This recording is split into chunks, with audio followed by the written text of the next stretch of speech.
ভাইয়া বলছি এখানে নতুন, এখানে খাবার তো কিছু কিনতে না। কোথায় কি বিক্রি করো জানি না, প্রচুর ক্ষুধা লাগছে, যদি একটু খাবার দোকানটা দেখাই দিতেন। আচ্ছা ঠিক আছে, ওই কর্নারে যাবেন। হ্যাঁ, জি জি। ওইখানে যান। আমি তো একা বুঝবো না, চিনবো না, আপনি যদি আমার সাথে একটু আসতেন।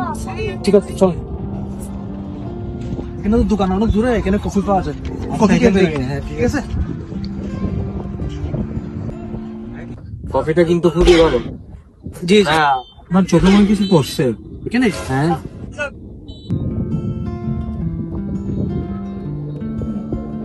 ঠিক আছে, চলুন। তাহলে ভাই আমি যাচ্ছি। হ্যাঁ, ঠিক আছে। মিঠুন ভাই, জি মিঠুন ভাই, জি বলেন। খবর কিছু রাখছেন?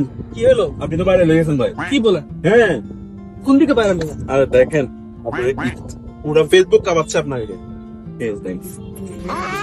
এদিন রাস্তায় একটা ছেলের সাথে দেখা হয়েছিল। তার পোশাক আশাক দেখে মনে হচ্ছিল না সে গরিব।